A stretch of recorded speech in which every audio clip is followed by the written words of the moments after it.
Hey, what's going on, everyone? I'm Brian Taylor, and we're making a video today on how we're gonna try to grow citrus in East Tennessee Zone 7A. So just so you guys know, citrus will die if you put it outside during the winter time in Zone 7A. So we don't quite have a greenhouse yet, don't know when we're gonna get one, but I still really miss being able to walk outside and picking my own lemons in Arizona. It was something I think I took for granted a little bit, always being able to go outside to get them. So happened to come across at a local Tractor Supply some citrus trees, and I'm like, well, what's one way we can grow those here? And the way that came to mind was we're going to container grow them. So I want to talk about the containers. You want to get a container that the tree can grow into a little bit, but you also don't want to get one that's so big like a whiskey barrel that you can't move it. We did a video with our dragon fruit trellis back in Arizona that we used a whiskey barrel, this awesome stand. It was a great thing, but when you wanted to move it, you needed like 4 grown men. So we want to get something that's going to be sturdy, that's going to hold up to the sun and allow us to be able to transport these inside during the really cold parts of the winter. Most citrus can handle temperatures below freezing for short periods of time. They just can't handle extended periods and a lot of frost, especially younger trees. So we're going to have to take some extra care to protect these in the winter. We'll continue to do updates on this video just so you guys can see how these trees are doing and what the progress is. So like our cherry videos and some of our other updated videos, just subscribe to our channel and you'll be able to see the progress of these trees going forward. So we got some pots from Tractor Supply as well. They kind of look like terracotta pots, but they are plastic. These pots have a small hole in the bottom.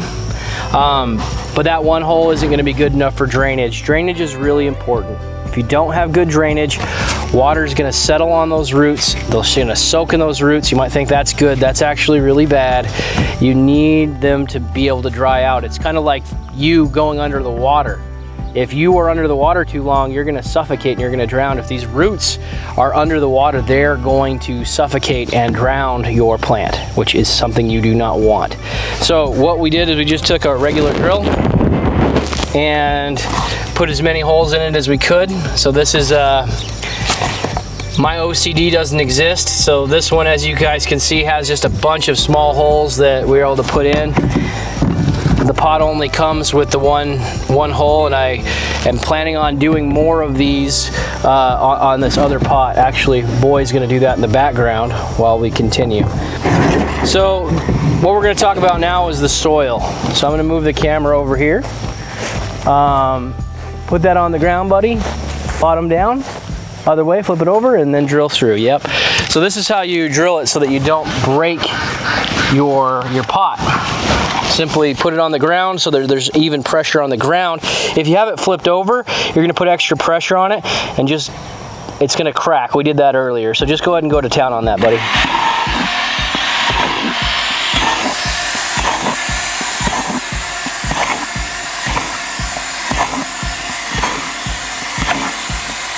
Not too bad. Okay, now we're going to talk a little bit about our soil. So what we have here is our native soil. We took some native soil. Now, you don't want to just go get a bunch of potting soil and put it in, because these are trees. These aren't tomato plants. These are trees. They actually need some of the clay and organics that we have in our native soil. But we took about 70% native soil, and then we went ahead and mixed a bag of Ocean Forest by Fox Farms. This thing has earthworm castings, bat guano, mycorrhiza, basically anything that this plant is going to need nutrients wise to get it through. So we're not going to have to fertilize it much that first year. We're just going to utilize that. So why don't we fill up these pots to the top, boys?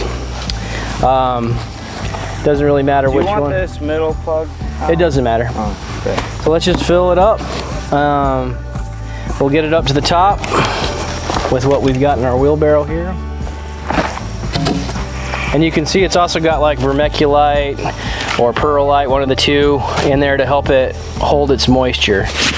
because it's weird, like I said, you don't want it to be drowning in water, but you also want the soil to remain moist. So you got a lot more dirt to put in there before you start packing the sides. So we're gonna get it all the way to the top because it's gonna settle. There you go.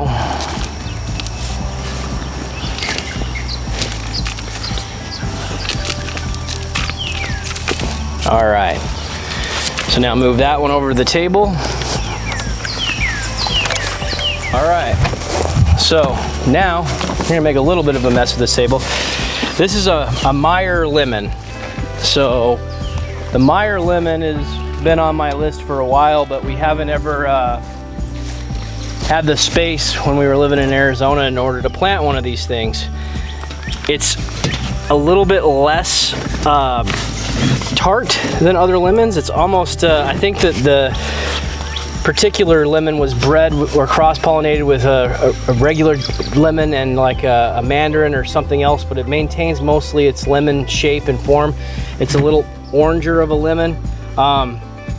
I don't know what the rootstock is on these. Honestly, just finding citrus in East Tennessee was an accomplishment for me, so I wasn't able to get very picky, but if you can pick a rootstock that you know is gonna be good. This one, I have no idea. I'm hopeful that because it was in East Tennessee that it's for a dwarf plant so that it doesn't get huge, and we're gonna maintain this and prune it. So I'm just gonna kind of squeeze around this pot in order to break up the soil from sticking onto the side because I don't want to damage these roots. I'm gonna put it upside down. And wow, you can see that it's got a pretty healthy root system. Let me come show in the camera. So this root system is already forming and it looks like it's pretty good. I don't want to accidentally break this. Some people will like massage and get this out. I want to kind of keep it intact, and I'm going to let it decide what it wants to do with the pot. I'm going to let it basically pick what it's going to do, and it's probably going to maintain its circular style. So I'm going to actually have one of the boys grab the camera real quick so we can get closer and show what we're doing here. So I'm basically going to be digging and making a good size hole that this thing is going to go into, and I'm going to pack it in. Whew, don't want to hurt those roots. Everything's sticking together. So take a little bit out. And this is going down a good part of the pot. Looking at these roots, they're gonna be kind of covering most of this pot. They're just gonna have a way to spread out. So I'm gonna have it in like this, and I'm packing it in. And I've got one in a pot. Now I'm gonna move over to the next citrus, which I'm even gonna put some of that soil back in. Get into a little bit more detail about what we're doing here in a second, but whew. I don't know about you guys, but I just love getting my hands in soil. It makes you feel alive a little bit, at least for me it does. I do a lot of hours in a factory every week, and coming out here and getting my hands dirty makes me feel pretty good. So I think the correct pronunciation is Kaffir lime or Kaffir lime. Now this is a lime tree that I actually really wanted. You can see it's even got some lime fruit, but this particular tree is actually not grown for the fruit. The fruit on the Kaffir lime is actually, can you tilt it up, buddy, a little bit? The fruit on this is actually not that great. I mean, we're still going to use it for lime, but actually what people from India use this for is the leaves. The leaves have a really good flavor, and the leaves are used in a lot of cooking. So same principle. I'm doing that, and I'm going to talk about it a little bit more. Awesome little root system there as well, you guys can see. Put that down. So when we're putting this in, you don't want this top piece to be covered because it could rot out the fruit. So in fact, if we pull it back, you can see when they planted it, they buried too much. And if that happens, it just gives it more of an opportunity to rot. You can already kind of see that that was not a healthy a healthy amount of soil on the top of this plant. So I'm peeling it back a little bit, and I'm going to be testing this to see it. You can see down here is like there's the graft, so it's even further down.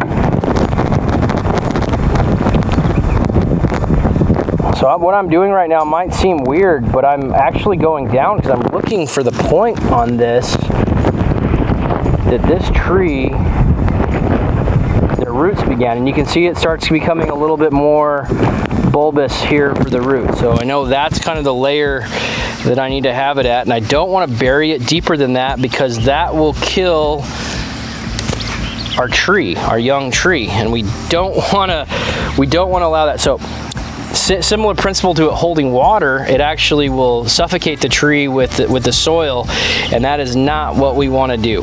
So very similar to this tree, I'll move some of this soil back over. I'm going to do the same thing here, kind of push it back and get some of this excess soil out until I see where my root ball is, and I know, hey, I got a little bit of extra soil,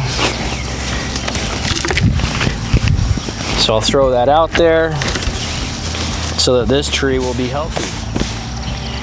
All right, so then we'll give these guys a good soak. We're gonna give them a good amount of water, and we're gonna keep them on our patio and hopefully watch them grow and develop, and eventually we'll get some fruit. Maybe we'll do some videos on how to prune them. We might do a video or two when we get a greenhouse and we wanna put them in the ground. Maybe they'll just stay out in these pots forever, and we'll have to give them in bigger pots someday. But this will give them a few years worth of growth, easily to the point where we're going to get some fruit off of them, as long as we do everything else right and protect them and water them. Our watering system is very random here. It's called rain, so we'll hopefully get some of that tonight. But hopefully you guys enjoyed this video. Please subscribe if you enjoy this channel, and if you want to see the updates on this, it's the best way is subscribe, and I'll create a playlist and you guys can follow that, and then every time an update comes up, you guys will get a notification and you can see where we're at with these citrus. So we'll catch you next time. Have a good day.